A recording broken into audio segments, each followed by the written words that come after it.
Hello friends, I am Aprati. Welcome back to our channel plants space. आज हम आपसे एक बिल्कुल नया पौधा शेयर करेंगे जो अभी तक इसके बारे में हमने आपसे अपने चैनल पर कोई वीडियो शेयर नहीं की थी। और ये प्लांट सीड से ग्रो किया गया है और ये प्लांट नॉर्मली आपको देखने के लिए हर जगह नहीं मिलेगा। ये है सिंदूर का पौधा, जिसको कुमकुम का पौधा भी कहते हैं। और ये पौधा बीज से उगाया गया है। बीज से बहुत आसानी से सिंदूर का पौधा ग्रो किया जा सकता है।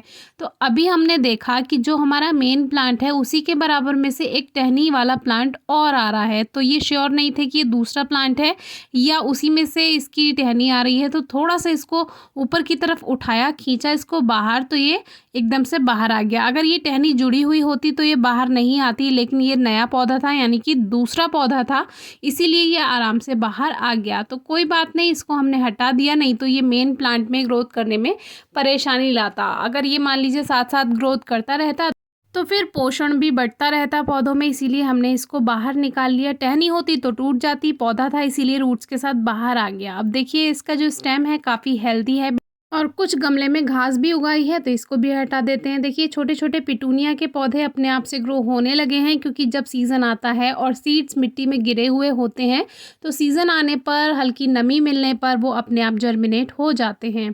तो इसके सारे घास वगैरह हम हटा देते हैं और किसी भी प्लांट के पॉट की मिट्टी की गुड़ाई ज़रूर करते रहें। उससे क्या होता है, over moisture time to time ख़त्म होता रहता है। तो ये पौधा बीज से उगाया था पापा ने और ला करके इस 12 इंच के गमले में लगा दिया था। ये मिट्टी ऐसी ही तैयार रखी थी, उसी में ही उन्होंने ये छोटा सा पौधा लगा दिया था। और तब इसकी वीडियो हम शूट नहीं कर पाए थे, क्योंकि पापा ने ही ग्रो किया तो फिर वीडियो शूट नहीं की। अगर मैं ग्रो करती तो पूरा वीडियो शूट करती। और ये देखिए पत्तियाँ भी कितनी बड़ी हो चुकी हैं।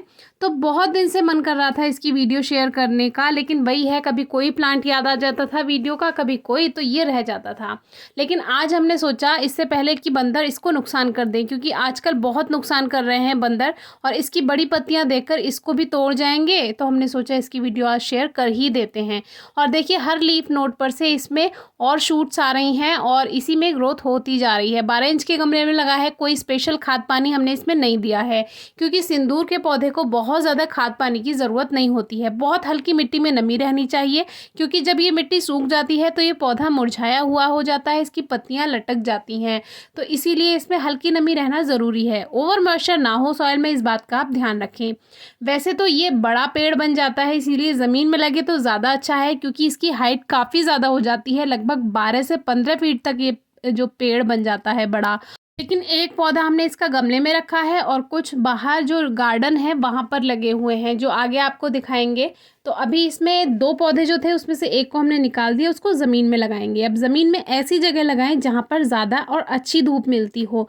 इस पौधे को कम से कम 4 घंटे की सीधी धूप ज़रूर चाहिए। ज़्यादा से ज़्यादा पूरे दिन की धूप मिले तो और भी ज़्यादा अच्छी ग्रोथ होती है। आपने देख लिया है कि गमले में भी कितनी बड़ी पत्तियाँ उसकी आ गई हैं। तो ये जो पौधा निकला है इसको हमने ला करके बाहर ज़मीन में लगा दिया है। अब देखते हैं कैसी ग्रोथ ये कर पाता है। और कुछ और 1-2 पौधे हैं जो पापा ने थर्मोपॉट में लगा दिए थे, उनके सीड्स ग्रो किए थे। इसके सीड्स कैनफ प्लांट के जैसे ही होते हैं, जो कल आपसे वीडियो शेयर की बिल्कुल उसकी ही तरह है और बहुत जल्दी जर्मिनेट हो जाते हैं। लगभग 5 से 7 दिन के अंदर इसके सीड जर्मिनेट हो जाते हैं। ज़्यादा से ज़्यादा अगर टाइम लेगा तो 15 दिन के अंदर तो 100% जर्मिनेशन हो ही जाएगी। अब देखिए 2 पौधे इसमें हैं। ये झाड़ियों के ऊपर इसलिए रखा है क्योंकि बाहर गार्डन में पानी भर जाता था बरसात में, इसीलिए ये ऊपर झाड़ियों के रख दिया गया था पॉट, जिसमें से देखिए अब काफ़ी अच्छी ग्रोथ हो चुकी है। इसका पेड़ जब बड़ा हो जाता है तो उस पे फल बनते हैं, जिसमें बीज आते हैं। वो बीज जब कच्चे होते हैं तब उनको हल्का सा आप घिस दीजिए तो कलर आ जाता है, और जब वो पक जाते हैं तो वो पाउडर फॉर्म में काफ़ी सारा कलर उसमें आ जाता है। तो ये होते हैं इसके सीड्स, जो कि इन्हीं को ही ग्रो किया जाता है। मेथी दाने जितने मोटे इसके सीड होते हैं।